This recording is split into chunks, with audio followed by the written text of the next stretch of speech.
Mr. Hall, High Commissioner, I'm going to start with you. And I'm going to ask you, from your vantage point, what do you see as a natural entry or partnership as it relates to business between Jamaica and India? Of targeted sectors that JAMPRO is actively pursuing investment in. And these are the primary sectors.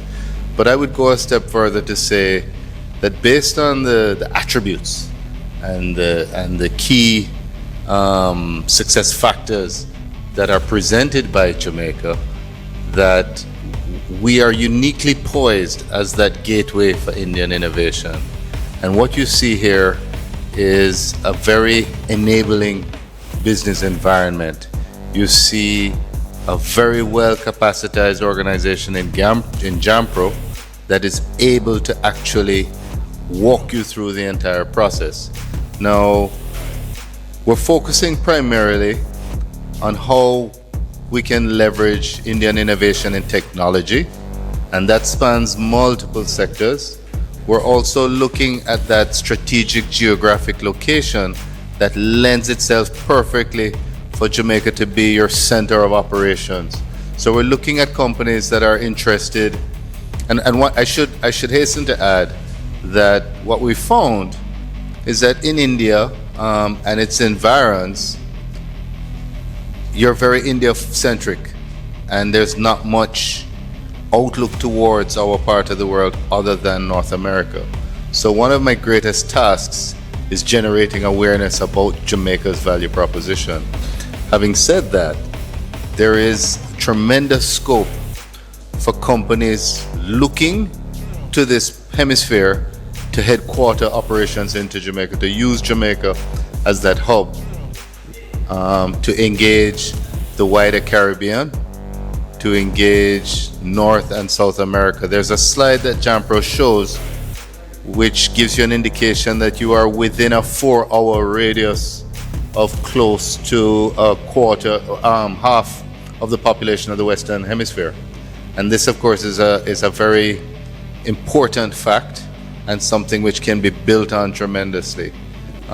What we are hoping to achieve is to see some of that Indian innovation come across in a meaningful way, partner up with Jamaica, because as you have seen, as evidenced by my newfound inspiration in Dr. Gunamapuri, this which he has created here is testament to what an innovative mindset combined with an enabling environment and the capacity that Jamaica has can achieve. This is nothing short of remarkable, but it's not unique to Guna. The potential lies there for anyone who has these ingredients. And I think you can share the formula. I think you're ready to share the formula. And what's most heartening is the level of government support that you see. It's not very often that you'll see 2 ministers be present for such a gathering. So this underscores our commitment, our readiness for business, and our eagerness to get it up and going. Recently, you must have heard about artificial intelligence, and the notion and the feeling is it's going to take away a lot of jobs. And there is an opportunity. Every crisis, you can turn that into an opportunity, particularly when you see things are moving in a direction that you don't want to see.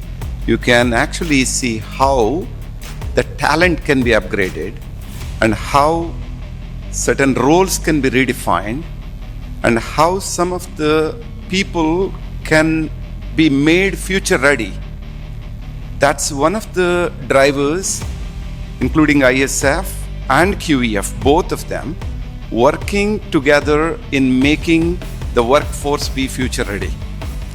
That is something we started reiterating recently in New Jersey conference, that we are training quality engineers for free. And we have multiple locations. There were partnerships made with another similar organizations like People Shores. They find people from underserved or unserved communities, and they train them on technology, and they place them. And we announced that we are going to help train those communities for free. So these are things that we really would like to do that in countries, friendly countries like Jamaica. And we wanted to start our chapter here, and we would work with Mr. Guna and rest of the government officials to make that happen here as well. Physical representation of vision meeting reality. I remember meeting Dr. Mapuri a couple years ago, and he said earlier that the Special Economic Zone Authority issued to him its first ever license, and we did. And it started with a vision that Guna had that was very clear, that has now manifested. This is location number 4, Guna, is that correct? Yes, and we have more. Guna has quite a grand and even grander vision that he's looking at. And so we invite Dr. Mapuri to speak a little bit about his experience, the vision, and just the opportunity that he took advantage of, and what led him to stick to it and to really make it come to life. Dr. Mapuri. High Commissioner Jason Hall said vision, and what's my formula? My formula is very simple. Keep it simple. That's it. But this is what the philosophy I believe in. When you have vision driven by passion, automatically wealth creation and generation becomes a byproduct of it. This is my jerk seasoning formula, sir. So, when you are simple, the focus will be there. But at the same time, I'm not here for short-term gains. I'm here for a long haul. There's a Jamaican proverbial saying, which we say, a patient man rides a donkey. Whenever the donkey reaches the destination, that's the time you reach the destination. You have to be patient. These kind of investments to build a vision, it needs patience. Keep it simple and focus. But there's going to be a lot of frustration too when it takes long. That's it. Now, I want to just jump quickly onto Mr. Sri Atluri, what he said. Innovation. Yes, when you're simple, you add innovation to it. You get a different product out of it. That has been my recipe too. And he spoke about artificial intelligence, which is the future. Everywhere you're talking about AI. If you look at that banner there, by President of Medical Sciences, which is this building, which is such a coincidence, which is a startup. We are ISF, is a startup foundation. We are a startup by President of Medical Sciences. So what's so special about BIMS? You're another medical school. No, we are not. I can very proudly say that we are the Tesla of the medical schools in the entire region. I can even challenge many schools in the United States. There was a kid last month from Temple University doing her third year medicine. Her father is a radiologist at UPenn in Philadelphia. He is Dr. Muralidhar Mupavarapu, and is a professor of radiology. His daughter sat with me in my boardroom. She used her gadgets. Uncle, we don't have all these things at Temple University. What I'm saying is, our school is going to be driven with AI and AR integrated, technology integrated, driven learning of medicine. I can proudly say that there's nobody in the Caribbean is carrying this concept.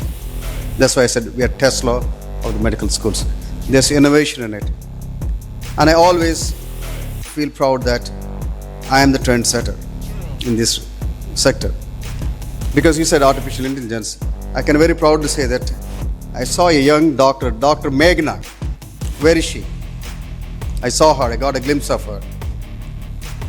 She's the one and only daughter of mine, Meghna Mapuri. She's a doctor. She is just completing this June her master's AI in medicine.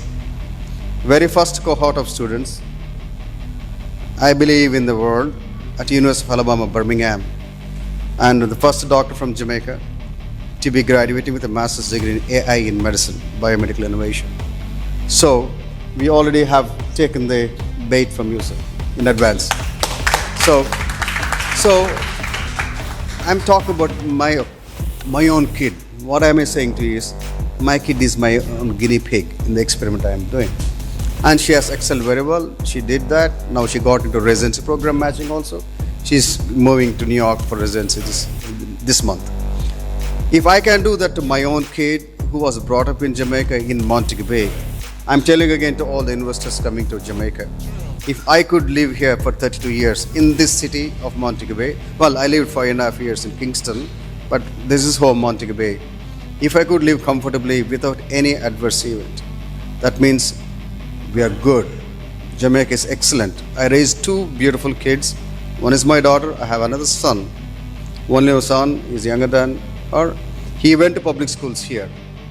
Because we need to address a lot of engineers coming, IT sector coming into Jamaica, into Montego Bay. What about education? My both kids went to public school. They didn't go to super rich or a rich kids school. I'm very proud to say that my kids went to public schools. They did extraordinarily good job. The same teachers are going to be teaching in this school, pre-med, for our upcoming incoming students. So there's a lot to speak about the Jamaican treasures we have.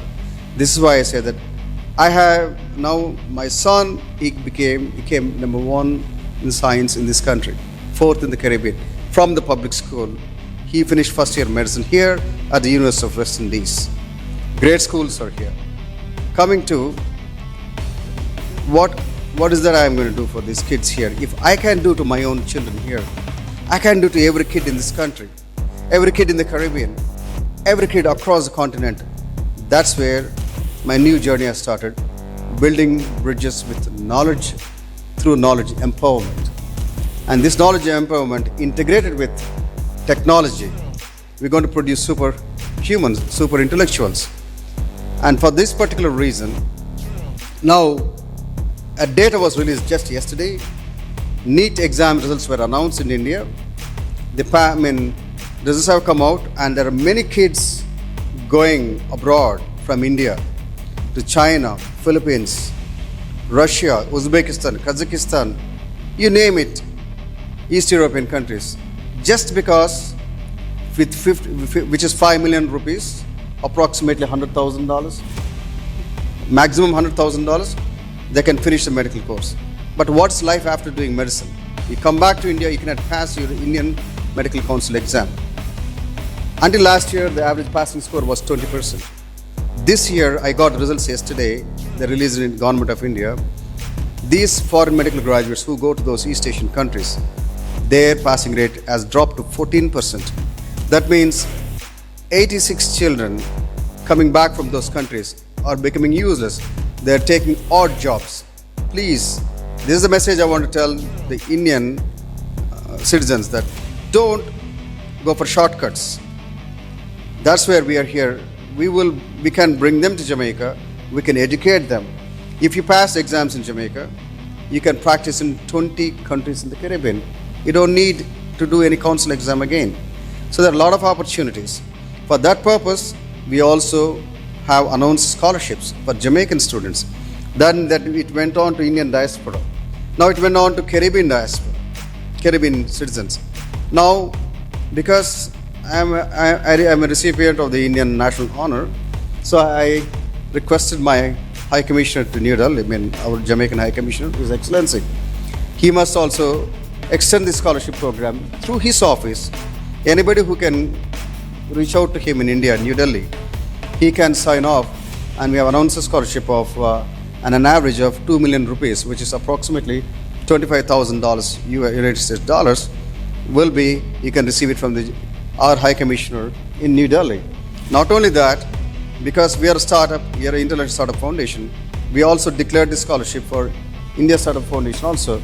Anybody you recommend from India to Montego Bay, we can give them a tuition with scholarship of the same $25,000 that any other citizen would get. So what I'm trying to tell you is, it's not just a business, it is a phenomenon. Let's embrace it. Like I said, Vasudhaika Kutumbakam, world is one, and it has become very small with technology. in place. So at the end of the day, I'm telling you, Montego Bay, Jamaica must be the destination. Important medical education sector, which is very new to us, yes, special academic zone. If you do, Indians, Jamaicans, they're all Commonwealth citizens. We follow British curriculum. After your high school, you have to do +2. In India, you call 12th grade is +2. But in Jamaica, you have to do +1. One more year, 13 grades to get into medical school. And then they have to do 6 years of completion of the course. And then thereafter, you have to apply for the American exams. What we are teaching here is the American curriculum. After 12th class in India or 12th grade, you just come here, you do 1 year of pre-medical sciences. You're qualified to get into medical school. We are not 6 years there afterwards. We're only 4 years. That means, on an average, every kid will save 2 years of their valuable life. Now, what it means as a physician coming out, you come to your earnings life 2 years early. When you finish your medicine with us, the very first month, your average salary or stipend as a trainee, postgraduate trainee. In India, it's about 85,000 rupees, which is $1,000. But if you go from here to United States, it's an average of $6,000 a month. After your 3 years of MD program, in India, your salary is barely 2 lakh rupees or $3,000 a month. But when you finish your graduation, your average salary is 17.5 lakh, or when you convert it, is about $25,000 a month. So we are bringing value. We are giving you the guarantee, proper training. So we're future. Yes, USMLE is a part of everybody's life in the United States or any foreign medical graduate. You cannot avoid it to do your postgraduate training or residency program. The beauty with us is, unlike India or even Jamaica, University of West Indies, which is a British curriculum, USMLE training is not part of their curriculum. We're a 4-year US medical curriculum. USMLE training program, mandatory passing score, is part of our curriculum, is inbuilt in our training program. At the end of second year, you have 4 months of intense training for the USMLE Step 1. At the end of the fourth year, you have 4 months of intensive coaching for the Step 2. So we make sure that your kid passes all the exams. You just heard earlier on when Mr. Sinclair, our Regional Director for Western Region Health Authority, there's a mass migration of health professionals from here to United States or England, like that. There's a huge turnover of medical professionals. Therefore, we have a lot of jobs available. And also, as I said to you, when you take exams when you study with us, it's also a responsibility to ensure that you pass Caribbean Association of Medical Councils examination, CAMC exam. If you do that exam, which is like a final year exam, you're qualified to get licensed to practice in 20 or all the 20 Caribbean countries. Jobs are there. And Oral is the president of the Montego Bay Chamber of Commerce.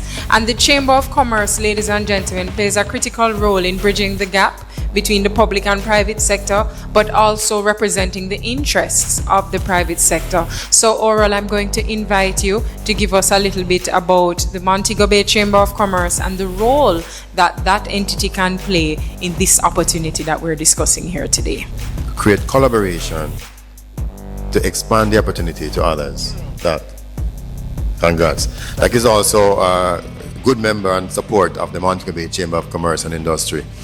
Now, we have heard it here all morning, all day, about our location, our strategic location here at Jamaica, where we're situated.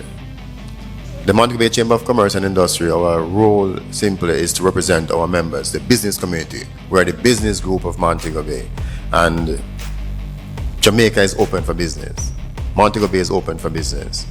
There are so many opportunities that exist between India and Jamaica. And you have heard it.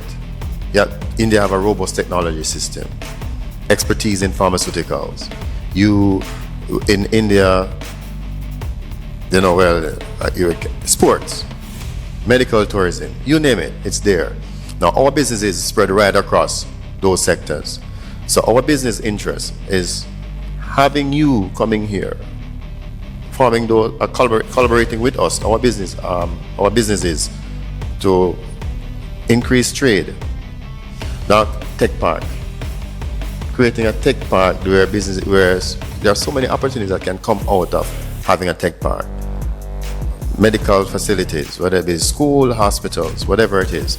But the Montego Bay Chamber of Commerce and Industry as a business group welcome these ideas, welcome these opportunities, and welcome these collaborative efforts. You heard it by Jampro, Conrad said it, it's easy to do business in Jamaica. Whatever hiccups you have, Jampro will assist. But we as a business group too, you come to us, we partner with agencies, all agencies. So you come to us as a business group and we'll help you to make life easier. Banking, registration, whatever it is, we are able to assist you to make your life easy, to establish that relationship in Jamaica. So this is a great opportunity. The business community welcome this opportunity, welcome the efforts. Ms. Hamilton mentioned that this is your fourth dock, and I know you're moving and going other places. You'll create more opportunities, and we are happy to have you here in Montego Bay. I was about to say the better city, but I'll leave it at Montego Bay. To have you in Montego Bay, working with us, growing this city, and you said it. There's no limit as to where we'll go and where we can go and where we'll go as a business community. And welcome the investors. We welcome the International Startup Foundation here in Jamaica. And you're in the right place as it relates to growth, startup and development and collaborative effort. We have over 350 membership, and we have been around for 92 years. I mean, empowering the local graduates with AI kind of tools. Madam President Jampro and Madam CEO of CESA, can I have your permission as a CEO of Special Economic Zone Authority? Can we use this facility for this kind of internship program to be built in collaborative effort between Jampro, ISF, Chamber? Why don't we bring our graduates and we can do that? I believe it's this is home. Can we announce this will be the home for your foundation and to train our Jamaican citizens with AI and all those things? Thank you. And with that, and with that being the home for the foundation, the Chamber of Commerce will produce those startups that will come and benefit from this great initiative. So we have some very live next steps coming out of this engagement already, and some positive next steps, and some things that will move the needle forward, because we spoke about the opportunities in Jamaica with our medical professionals leaving.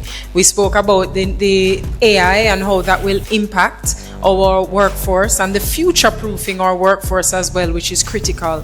And so I think that opportunity, it connects all the dots and helps us to cauterize that wound. So thank you very much for that. And certainly, Jampro President, we on the government side will work with you on that. So we're going to hear now, ladies and gentlemen, from Mr. Krishna Bendapudi, and Krishna will speak about Right Software and that organization that is doing great things, and that we will hear about it in another session. But give us your perspective, sir, on Right Software and what is happening with that entity. As most of you know, it's a Right Software. We have several service lines and the product lines. We have our own tools that augments our customers in their digital transformation. Basically, it expedites the overall process, right? Just like the way we work is we find something, we try to solve that problem in a repeatable manner, and that's what gave us around 6 products, and that is helping our customers in their digital transformation, especially around the ERP world, enterprise resource planning, which is the accounting and the HCM softwares. That's our specialty, core specialty. We are based out of Houston, Texas, and we started our offshore development center in Hyderabad, India, and then we started another development center in Bangalore, a smaller office. But what we noticed overall is there is a gap out there, especially I will be clear about this. When your 80% of the revenue comes from US, you got to have a location close by, number one. That means I can bring in my customer in less than 3 hours, from Houston. Number two, I have my resources working in the time that is aligned to the US time zones, right? Number three, if I have, like a friend like Dr. Guna, I didn't have to worry too much about it. I said, I came here, to be honest, I first visited Kingston. And then I had to thank Shoban. I said, Krishna, you may want to visit Montego Bay. And it was a no-brainer for me. First of all, I logged to Jamaica considering number one, the location, number two, English speaking, right? And number three, the way JamPro helped us, amazing actually. I could never imagine a government entity helping us to make it as if it's their own company, right? And I was like, man, is this real? How is this happening so fast, right? They helped us all along. We didn't know anything. Honestly, I'm a programmer to start with. I didn't even know about enterprises and all that. We started, one by one. But when I came here, I had no understanding of how to set it up. And, thanks to Dr. Guna, thanks to JamPro, and, our Shoban, they all aligned it to us so quick. And I'm like, man, now I need to really work hard to enable this center, right? So I'm thankful on that. And in terms of we operate from these 3 countries as of now, and our strategic decision is to support our customers in Americas from Jamaica and support customers in Europe and Asia Pacific from India for the time alignment purposes. And also, there are other things too, right? If I have to bring a customer in a 3-hour flight to show our premises to gain the confidence of their, our working conditions, it's a lot easier for them to travel here for 3 hours and see the premises and realize what they are going to get, right? So that's another thing. And as an organization, we grew more than 450% in 18, but in COVID time, year on year, we were growing 50% pretty much just because of our innovation. And I am not just going to utilize this place as just a service center. I do want to have my product engineering also done here. And on top of it, I'm going to explain upfront. Our goal is to bring in the core pillars who understand our business first, and have each core pillar have 6 resources working for them from here to support them, and also resources. Our goal is to produce resources who can generate produce products for us, develop products and build for us. So we may be going to universities to get some of these folks. And I do want to utilize talent here, and also architecture and a vision from folks who I worked with. That's my comfort level. So then they can extend it further. That's the action plan for Right. And I'm really thankful to JamPro, Gunagaru, and also I just have, I don't know, do I have time or I can? Oh, of course, okay. I have to tell one small story, okay? This is very important for me. So I finished my college in electrical engineering, and today I can personally say I am here because of Mr. J. Chaudhary, because he is the one who transformed our state towards the computers, right? Otherwise, I would be chasing some electrical poles, right? So I'm always thankful to you, sir. You know, when I heard Dr. Guna mentioned about Dr. J. Chaudhary garu, I was like, man, is this real? You know. So I went and so when we met in India, he met us in our office, and I was, you know, that's what I want to say. This kind of change he could able to bring in India. I am sure with ISF Foundation and his vision, we can repeat the same here as well. That's what I wanted. So in a nutshell, we provide 3 major incentives. The first of which is a lower corporate income tax rate. So Guna spoke earlier to the fact that if you have special economic zone status and you're operating as a landlord, in our world we call that a developer, your corporate income tax rate on your rental income is 0%.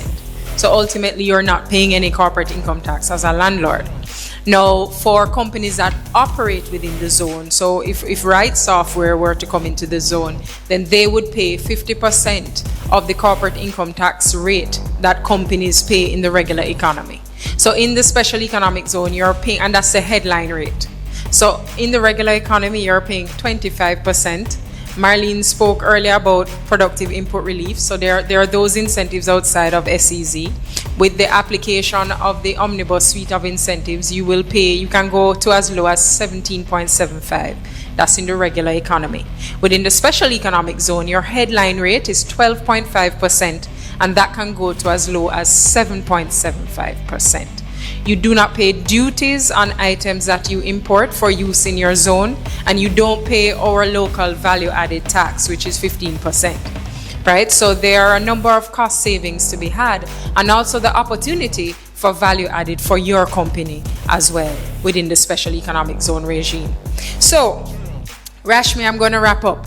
I'm going to ask my panelists to just share their last thoughts, their guidance to the members of the audience, or their own thoughts on the opportunity that exists between Jamaica and Indian businesses to just close this panel. And I'm going to start on this side. My thought process is the synergies are very good between 2 countries, right? I can see it in just matter of 3-4 months, right? That's the and the more we work together, I think we can achieve, and sky is the limit for this. Yeah. Relationship between India and Jamaica is evident, it's clear, and we are ready. The organization I represent is ready to work with the Indian businesses so that we can continue to grow and build, and we really, really look forward to this partnership. The country is here to work with you. You get what you want. Compliance is very, very important. Passion to purpose. I think what you know you need to do, I would ask you to do in a Nike way, just do it. The High Commissions in setting up in India has been actively striving to strengthen the bilateral relationship between Jamaica and India, which, as you've heard, spans over 2 centuries. What's interesting is that we need to create as many exchanges at multiple levels. So here we're talking about the B2B aspects. There are G2G aspects which will further facilitate and enable this. But I find that one of the more important aspects of this sort of exchange is what we call at the embassy the H to H, which is the heart to heart and the people exchanges. And so it's the opportunity to get people to come to Jamaica from India, as well as from Jamaica to India, because we do share a lot in common, and in that commonality is a certain lack of awareness about each other. So we need to bridge that gap, and the High Commission stands ready to facilitate that. And we also look forward to the academic exchanges. Let me not forget that particular critical and important fact. To stay informed about the startup ecosystem, subscribe to My Startup TV.